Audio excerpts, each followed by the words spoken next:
So thank you very much. I think this is a crucial moment to be discussing this topic, solar geoengineering. And I'm particularly happy that we are discussing the ethical and the normative, the political dimensions of it. So I'm also very grateful and happy that I've been invited to your party. So thank you very much for this invitation. As a political scientist and as a governance person, I'm happy to be part of this discussion. And as you can see from my title, I say solar geoengineering, a dangerous distraction in an unequal world. So I suppose you know where I'm coming from.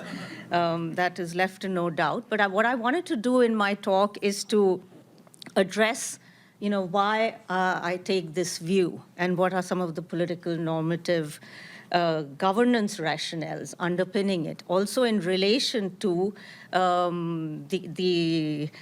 the epistemic debates and the indeterminacy that was discussed by Ben and Ken. I think that's very handy that I can refer to you as Ben and Ken, but I thought that was a very useful opening. And so I think I want to discuss this proposition that it's a dangerous distraction in an unequal world in light of these normative and governance concerns. So I think, how do I change the slide?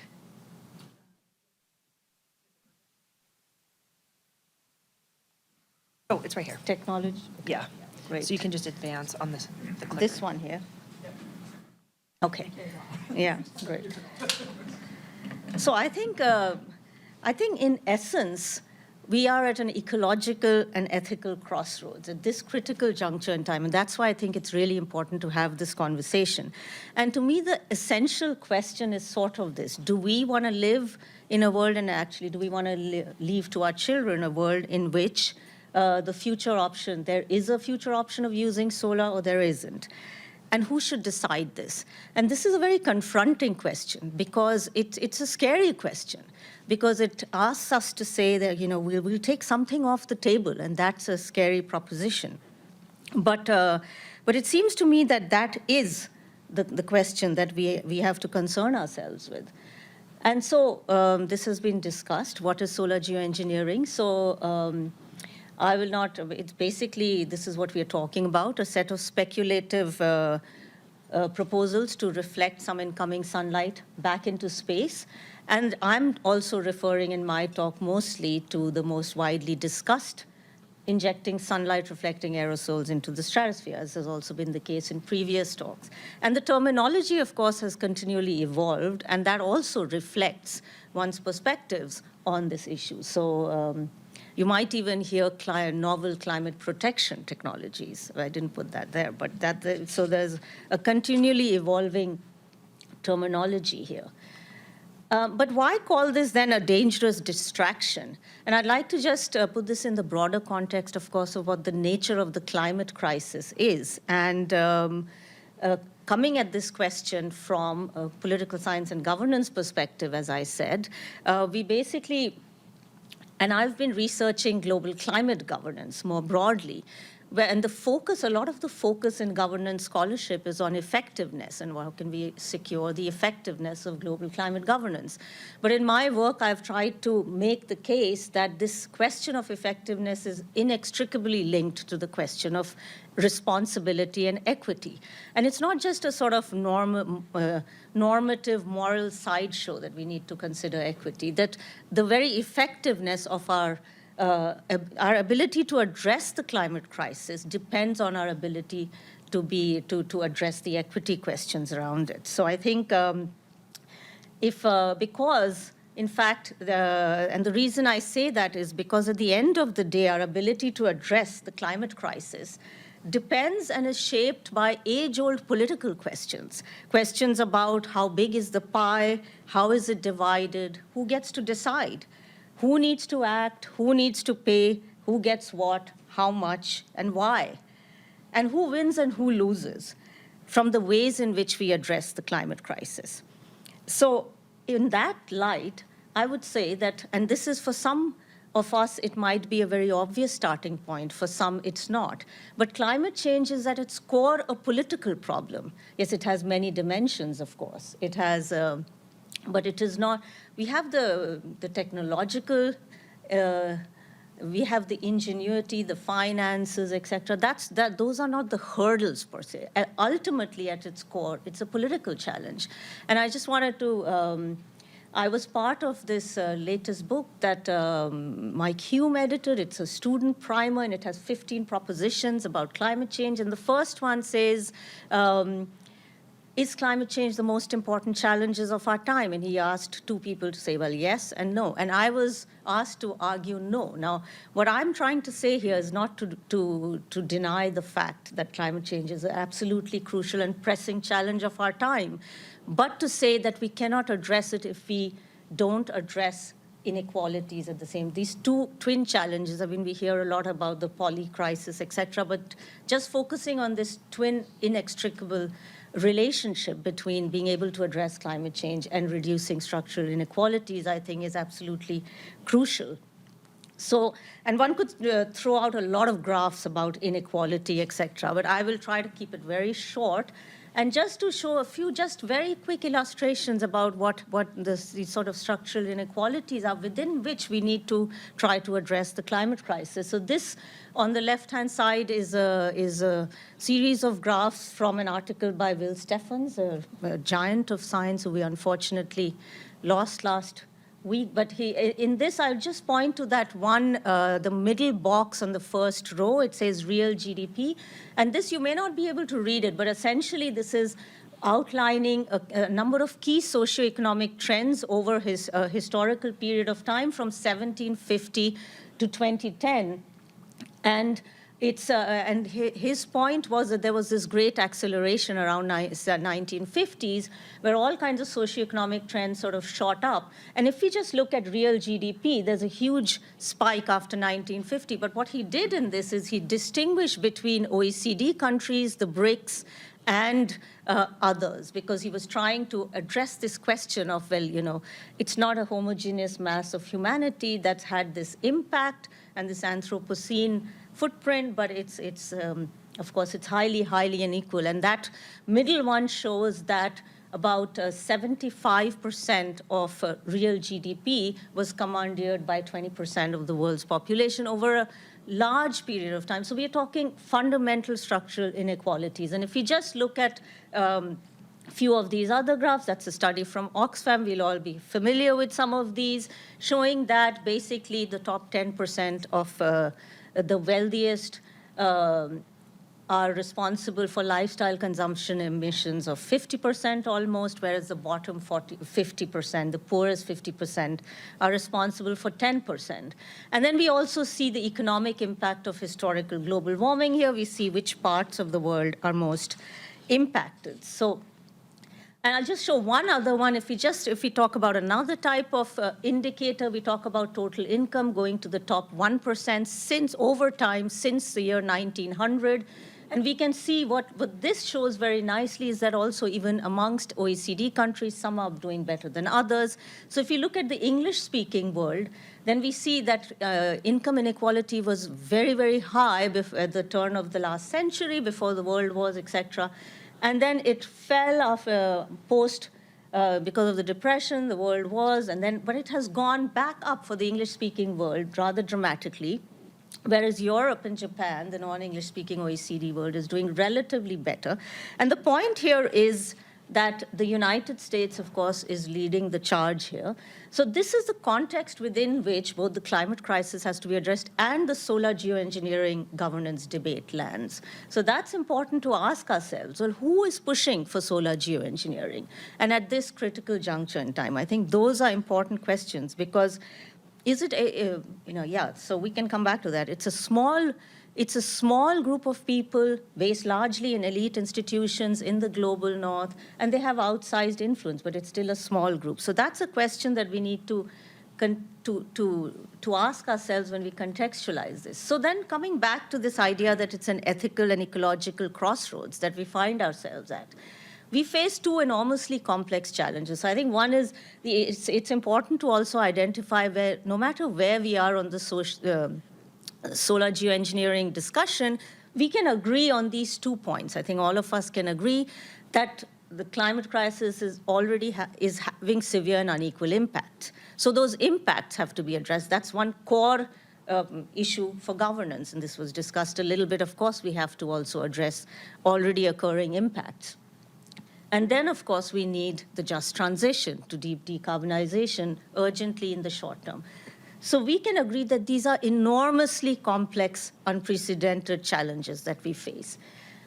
But the disagreement, of course, is what is the role of solar geoengineering in helping us to mitigate the challenges and the inequities associated with each of these two. So we can visualize the disagreement, I think, by looking at it in this manner. So we have the impacts or impacts which are occurring and will continue to occur, and the need for fossil fuel phase out, deep decarbonization. I just use energy transition here because it's shorter for the visualization. And so essentially there are two very different views on them. I mean, there's a spectrum, but taking the two extremes, there's the view that solar geoengineering could lessen these challenges, the challenges and inequities associated with both of these mountainous, humongous tasks that face us. So it could help lessen those challenges. The other view is that solar geo would increase the challenges and inequities associated with the need to address impacts, the need for the energy transition, as well as add a whole new set of risks and concerns and dangers. So that's the other perspective. And so what I want to do is to just look at, well, what are the rationales behind these two views? So why does the one see it this way, and particularly talk about the right-hand side. I get confused between left and right, but I think that's the right-hand side. So I just want to then step back and say a little bit about how I've worked on climate governance writ large generally, but I've also looked into these challenges of solar geoengineering governance in my own work, and I've approached it through this notion of governance of novel technologies like solar geoengineering, but also a whole range of novel speculative technologies, is largely an anticipatory challenge, because what I mean by that is there's a need to act in the present to steer towards desired, safe futures. But of course, those desired futures are uncertain, they're contested, and they're to some extent unknowable. So that raises the key question when we think about governance of novel technologies, which is, what should present-day governance then aim for? And if future visions are contested, then whose visions will count and which visions will count? So if we look at this, we see that we have to, governance is, of course, the Greek word for gubernan, or steering. So we have to steer this ship. But who's going to steer the ship in which direction? Which futures should we be steering towards? What kind of hazards should we be avoiding? And so that's the essential challenge of trying to devise global governance or governance arrangements at multiple scales of something like solar geoengineering. And in coming to these questions about visions and expert visions, especially about speculative technologies which are not yet in place, the question becomes, well, how one frames it, how one talks about it, and what visions one have is also very, very it's influential. So essentially, when I first entered this space, the solar geoengineering discussion, I was very interested in examining what expert visions of, for example, equity, because that's an interest, are actually, what kinds of notions of equity are being used by those experts who advocate for solar geoengineering? Because I think it's absolutely wonderful that we have ethicists and philosophers who talk about notions of equity and conceptual discussions about what types of, we can parse out notions of justice and equity. But for me, and there are wonderful articles published in philosophy and other types of journals, but I think it was I felt at the time that there was a gap, because we needed to understand what those who were advocating for solar geoengineering thought about and conceptualized as equity when they pushed for an equity rationale. So this was with Jane Flagle, who was a wonderful scholar. And then also the other thing that I looked at when I first entered the space is to say that there's this claim that it's a largely ungoverned space because the technology there's very little formal governance in the sense of rules and norms and institutional arrangements at the global level. But what I thought was important to point out together with my colleague Ina Müller is that there's actually de facto governance which is being exercised through authoritative assessments put out by, say, elite institutions like, for example, the very influential 2009 UK Royal Society report, which first categorized climate engineering into CDR, SRM, and that really then shaped funding and institutionalized funding streams, shaped research communities along these lines, and it basically shaped the governance landscape. So this is, I think, a larger point that that research and expert views, et cetera, of course, they are performative. They matter, and they have political and material consequences. So, and they shape the governance landscape. So in light of that, given that they do, what we have in this space is actually so far quite a lot of talk, perspectives, and opinions. So the other thing that seemed important to do is to then do a sort of literature review or an analysis of what sorts of conflicting visions of the future are out there in the academic literature, but also in policy pronouncements and other sorts of, and to look at how these are linked to different governance proposals. So this was with bringing together people who have quite different views on solar geoengineering. So the list of authors here includes people who are on quite different ends of the spectrum. And with all of that, essentially, I want to come back to my two mountain images and to say that there are these two conflicting views. And I'm just going to, for shorthand, call it we may need it or it's a dangerous distraction. And the we may need it perspective is that climate impacted futures will be less threatening if solar geo is explored as a future option. And the implications for governance that flow from that are that we need to govern to enable. Whereas a dangerous distraction perspective would say that our climate-impacted futures are likely to be more threatening if solar geo is explored as a future option. So the implications for governance that flow from that then are that we should govern to restrict. So let's take a look at those who argue that we may need it. And we've heard some of these arguments already, and these are quite well known. So the advocates of having solar geoengineering as a future climate policy option argue that solar geo might be needed as a temporary measure to buy time. So the buying time concept is absolutely central until we can realize the decarbonization that we need. The peak shaving of temperature overshoot, for example. But of course, that raises the important question of time for whom. And the claim is that it's relatively cheap. It's a known way to quickly reduce temperatures. And quickly is also key there. And the focus on reducing temperature. Some of this came up in the first talk, that a technology could do something, but that's not the overall dimension of the problem that we're trying to address. And so, but the claim then is that solar geo should be researched now to reduce any uncertainties, to better understand efficacy and have it available as a future option. And what's also, I think, noteworthy about this discussion is that originally there was the sense that we might need a plan B if we fail to reach our plan A, which is ambitious emissions reductions, decarbonization. So that would be a future plan B in case plan A failed. Now that plan B framing has been done away with, and that's not, so it's really fascinating that in fact now solar geo has become a sort of a pre-plan A. So it's not that we need to consider it in order to buy time for plan A. So it has moved ahead in the chronology, the time period.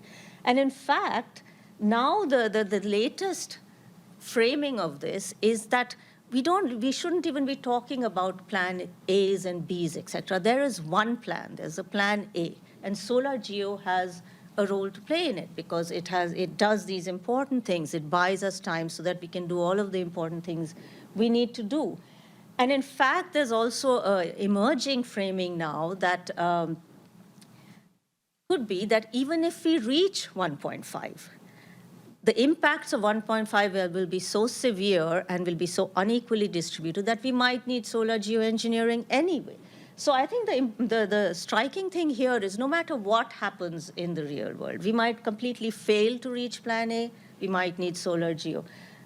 We might be slow in reaching plan A, we'll need solar geo. We might make it to plan A, we'll still need solar geo. So I think that's, this sort of framing is then also leading to a sort of creeping normalization of solar geoengineering in the media, in amongst certain, so again, it's a relatively small group of people. So this is not mainstream perspectives, it's a small group of people, but they have outsized influence because they have elite authority in a sense. So we know that Nature came out with an editorial saying give research into solar geoengineering a chance. We have the NAS report we're all very familiar with, which says essentially it might be nuanced, it might say various things inside, but essentially it says we need to, the United States should have a research program in this area. We know about ScopeX, et cetera, and all the adventures around that. So there's a creeping normalization. But then the question is, what happens with all of this in the real world? What happens to the promise of solar geoengineering presented in this way? And this is, again, I'd like to refer back to the first talk, where what are the material consequences? And so we could debate what the ought and the should, et cetera, but if we think about how might this actually land in the real world. So let me just spend the rest of the time that I have on the perspective. It says, it's a dangerous distraction, and there are three main reasons for why.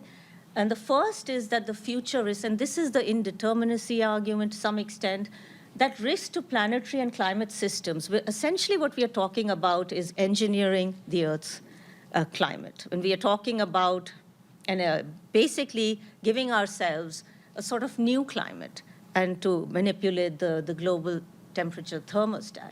Which could, and the risks of that are very potentially high, they're uncertain, partly unknowable, and likely to be unequally distributed. And there's a lot of, one can make various claims about this, but the essential point is it cannot be ruled out, right? The possibility is there. And the second major reason is that deployment of solar geoengineering, that kind of large-scale exercise of actually engineering the Earth's climate, through a decades-long operation of flying retrofitted aeroplanes 24/7 for years on end, emitting sulfate aerosols into the stratosphere and moderating exactly when. And that kind of massive engineering operation and messing with the planetary climate system, that deployment of that is very difficult to govern in a just and inclusive manner. So if we care about the fact that if you're going to modify the Earth's climate system, then everybody should somehow have some say in that. How do we secure that in the current global governance architectures that we have? And so therefore, the third reason is also that even considering solar geo as an option at this critical juncture, derails and delays urgently needed emission reductions and a just transition, the two mountains we already have to climb, and that exacerbates ultimately climate impacts also for the most vulnerable. So I want to run through each of these three with just, I'll spend more time on the governance part because this is, so the first one is about deliberately intervening and the science being uncertain is highly risky. So the risks and efficacy are poorly understood. They cannot be categorically established. The impacts are, we heard this already, impacts are likely to vary, uncertain effects on regional weather patterns, agriculture, provision of food and water. And then the question is, of course, the advocates might say, well, if there are all these uncertainties, we should do the research. Let's look into it. But is more research the answer? And I think that's something that I would also be very interested. I wanted to, so if we talk about indeterminacy, is there a moral obligation then to acknowledge indeterminacy? I think would be my question. Do we put that, instead of sweeping it under the rug, as Russell Harden said one shouldn't do, is it a moral obligation on all of us to actually acknowledge that indeterminacy, that we can, so what can research actually tell us? So small-scale experimentation, they cannot resolve certain key uncertainties. And there was that whole thing about models which cannot include, I mean, leaving aside strategic behavior even. Can we resolve key uncertainties? There's so many things we don't know. There are tipping points. We don't know exactly when. We don't know about unintended. We don't know about feedback loops, et cetera. And in fact, the only way to know more is through planetary scale experimentation, which should be akin to deployment, to really know more. And that's why volcanoes, et cetera, are seen as what can give us evidence at the global scale. But that's a one-off event. And that's temporary. So we can't be exploding volcanoes on a regular basis. So the point is that in light of this indeterminacy, one has to be then conscious of the political risks of arguing for more research. Because this, I would argue, is a serious moral dilemma for scientists and others calling for more research. That what could be the political risk. So that brings me to my second problem, the implausibility of just global governance of deployment, and that's what we're talking about. And the claim here is that it would be impossible to govern this in a fair manner in the current international political system. Because why would that? Let's consider the nature of the problem. What would we be governing? What would we be actually trying to... An operation of this scale, whatever temporary means, and it's not really clear what temporary use means, but we are at least talking minimum a number of decades, if not a century.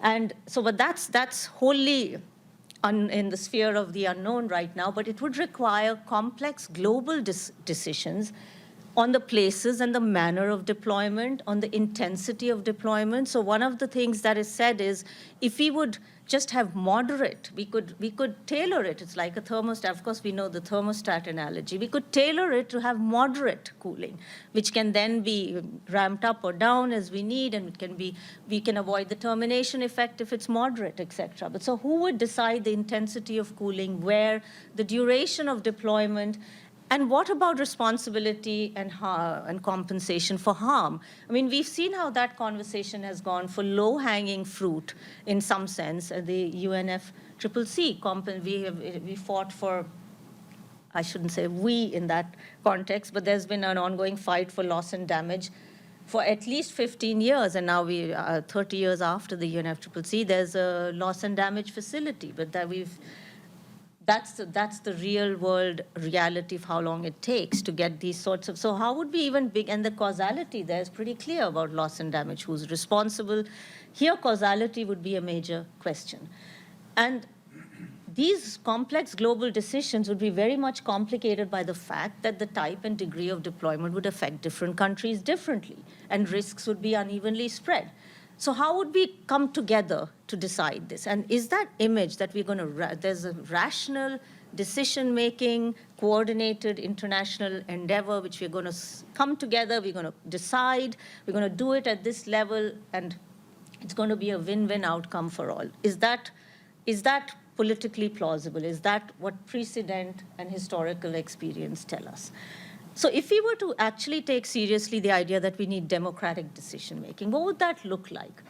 So, and just to throw in another inequality graph here, what would that look like in the context of we already know who has a seat at the table when it comes to major decisions, planet-altering decisions, even things like climate change and addressing climate change, let alone deliberately, intentionally altering the Earth system. So so essentially that kind of operation would require not just a democratic decision-making process, but effective political control over deployment by all countries. Now, how likely is that? So we could run through what do we already have for governance architectures. We have some vital UN bodies. We have the United Nations. I'm a big fan of the United Nations. You know, it's not a very mainstream popular thing to say, but I'm a big fan of multilateralism, and the UN, I think it's absolutely vital. But the UN General Assembly, of course, lacks enforcement powers, and its decisions are not binding. And sometimes we tend to throw the baby out with the bathwater and say these UN institutions are weak.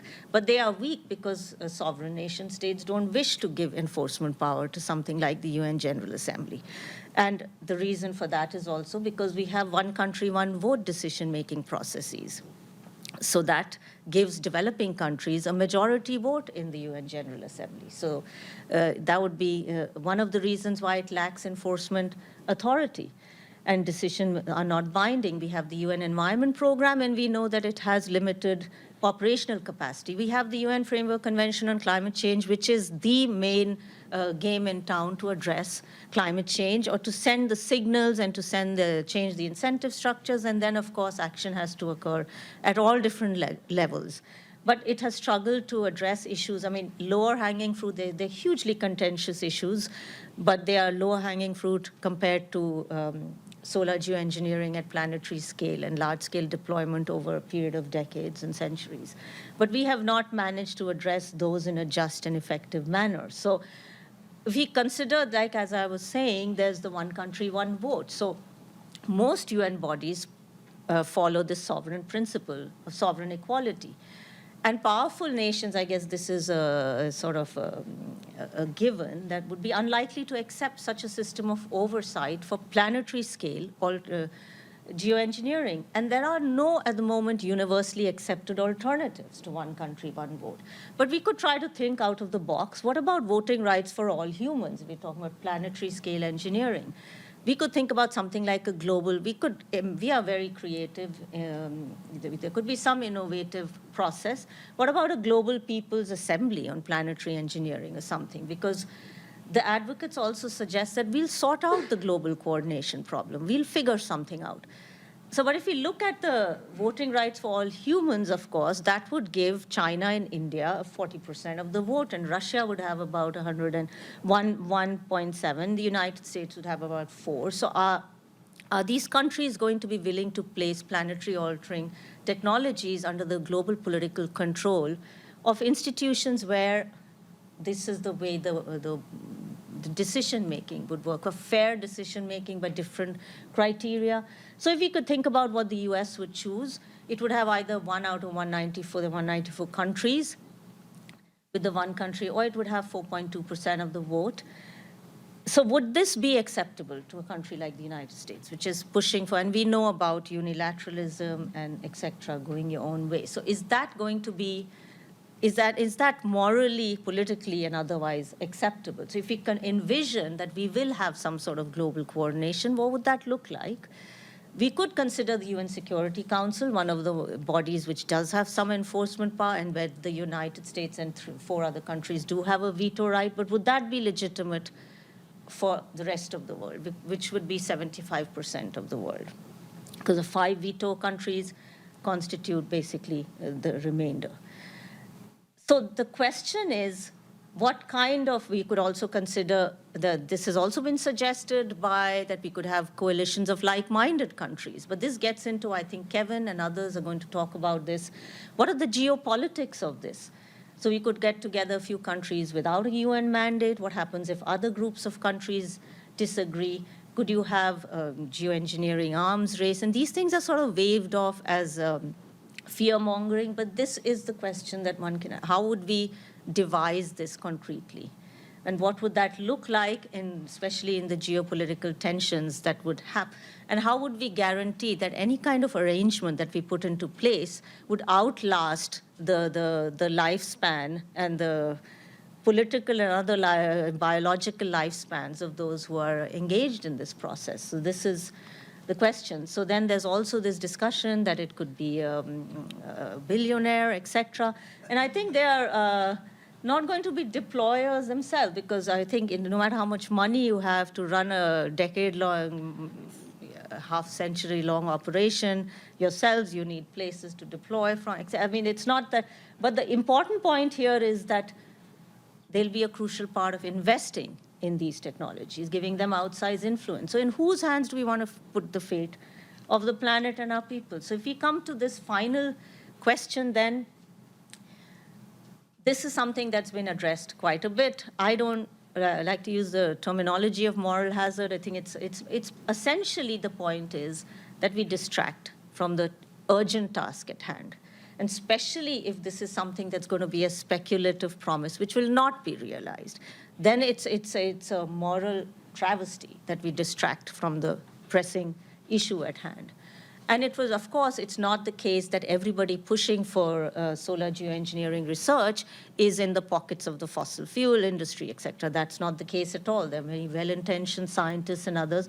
But this is not to say that powerful actors who benefit from the status quo and do not wish to change would not use it as an example. And this risk, I think, is particularly high at this juncture in time, when the needle might finally be turning. Because we live in this grossly unequal world, it's only when our backs are literally against the wall and the backs of the powerful, and we are hurtling towards some kind of tragedy or crisis, is where the needle might finally turn very, very slowly. So is this the moment when we want to introduce this? And I think this whole distraction thing can be visualized very nicely with just this. I mean, if the only game in town is deep decarbonization and a just transition, and that is what we need to do, and that is our focus, and that's the only choice, and that's the only game in town, then that's what one.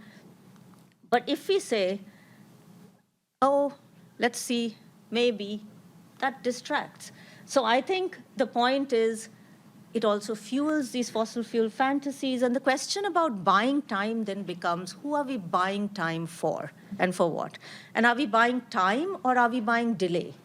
So are we buying it for the global poor and the planet, or are we buying it for those who benefit from the status quo? So in short, solar geo is, in this view, not a solution. It's not a plan B. It's not a pre-plan A. It's definitely not plan A in this perspective, because it cannot be governed globally in a just deployment, and it would derail what we urgently need to do.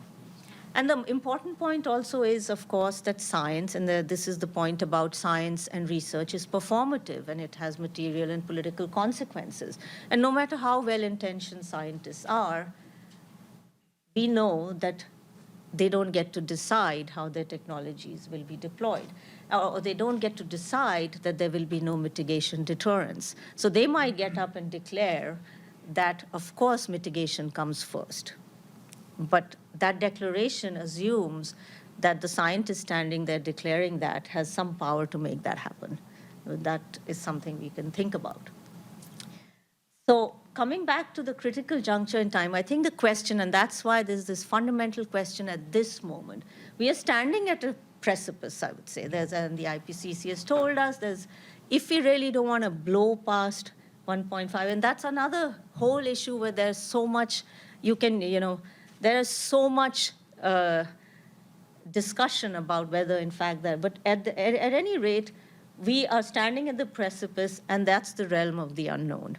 And what are our choices here? Should we undertake this very, very, very challenging, but politically and economically challenging? It's about changing our human systems, the ones we've constructed. It's system change. Do we want to do that? That's very difficult, but it is not impossible, especially if we are together in some sort of existential crisis. Or do we want to let ourselves fall into the realm of the unknown with the hope that this trampoline, that's not a safety net, that's a trampoline, will knock us into safety? So that's a perspective which says this could, there are two things behind this picture. One says we are going to fall off anyway. There will be overshoot. We are going to fall off. So I think that's already dangerous to assume overshoot. And then solar geo will be coming to the only way to bounce us back to the safe path. Or one could have the dangerous distraction perspective. It says, yes, what would happen? We don't know. We just don't know. Nobody can guarantee that there could be all kinds of geopolitical, political, and ecological hazards of relying on solar geo, and we could bounce off in all kinds of directions. We could fall further down, we could go flying off somewhere. So that, and the question then becomes, what do we want to bet the fate of humanity on? Where do we want to place our bet? Because whether this vision will be realized or this vision will be realized, nobody knows actually. What we do have, we can rely for the political risks, we can rely on historical precedent and lived experience and how climate justice and injustice have worked out. But for some of the ecological and scientific risks. It's your speculation versus another person's speculation. So do we want to take that risk?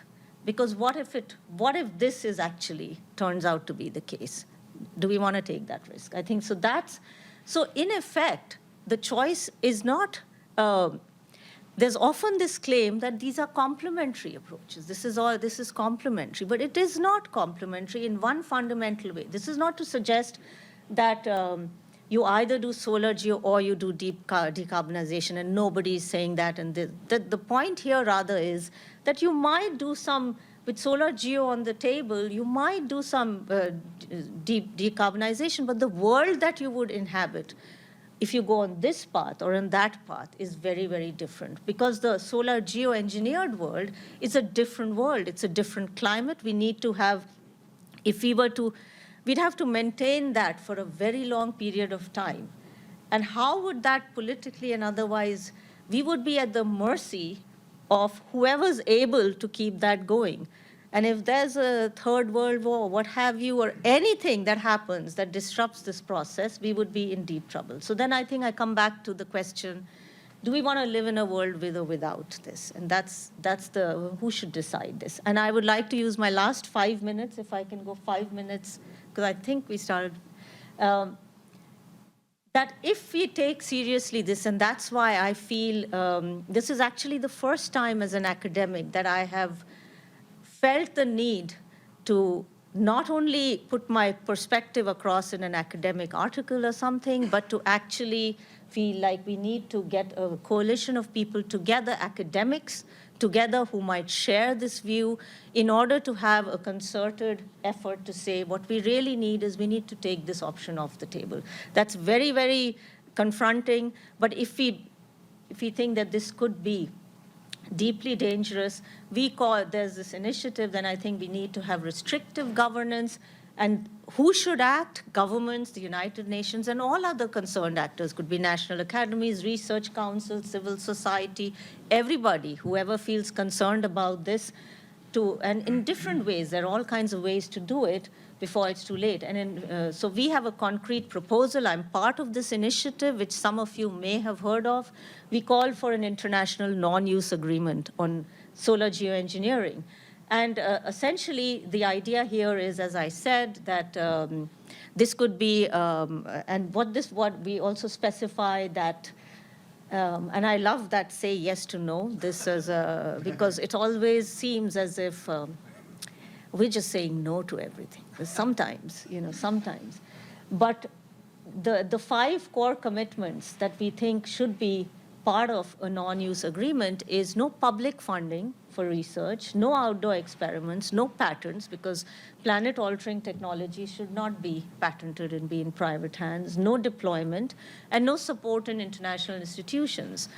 So these are the things this is a proposal. It's a proposal from scientists, and the political process needs to decide this, of course. So these things will be hammered out. But this was just my celebrating saying no. So then, and this is not so I said that it's a small group of advocates, but this non-use idea and agreement has now been signed by over 390, and we put it out last year, over 390 academics and all kinds of backgrounds.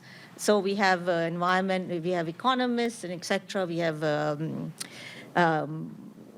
I'm conscious of the time, so I won't run through all the disciplines, but I'm happy to discuss that. But we have climate scientists, we have governance people, we have some ethicists, we have a whole range of perspectives. We have young scholars, we have very senior academics, people who worked on climate governance, on sustainability, et cetera. Not all of these people work on solar geoengineering, but all are united to say that, well, we think this is dangerous, we should stop it. And if you feel so inclined, you're most welcome to join our initiative. I know that Jenny, who's a card-carrying member of the non-use initiative, Stacy as well, so I'm going to out everybody. Kevin is as well.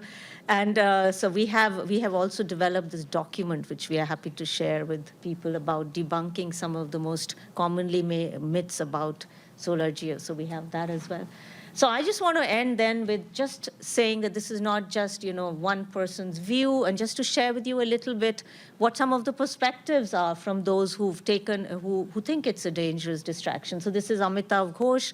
Some of you may have read his wonderful works on nutmegs course and great derangement. And he says, who will gain from geoengineering? Who will lose? The price for the unintended consequences of massive technological interventions in the environment has almost always been paid by poor and marginalized black and brown people. This is certain to be the case again with geoengineering, except on a larger, much more catastrophic scale. And so we take Stacy, an American professor, who says that unless you want a small group of the most powerful governments and corporations to deploy geoengineering, the global atmosphere above us all, we need a global non-use agreement now. I just want to point out another, for example, a professor from India who points out the climate, the ethics of it, and saying that as the climate crisis worsens, we need to really put front and center questions of climate justice and not have domination of those who've been responsible for the problem. And finally, Professor Melissa Leach, who's at the forefront of the just transition movement globally, I would say, set up the Rapid Transition Alliance, et cetera, is longstanding, and says that it also believes that in the vital efforts that are needed to address climate and environmental change, solar radiation has no place, and it's incompatible with. So if we care about inclusivity, justice, democracy, et cetera, then this has no place. And I'll just end with mine. I know Twitter forces us to think about every word. So I have thought very carefully about every word here. So, and that's essentially the longer version of my title. A speculative, highly risky techno-promise like solar geo is a politically and ecologically dangerous distraction from what we actually need to do to address climate change, reduce entrenched inequalities, align our politics to help realize a just transition globally. So I think that's what we need to do. Thank you.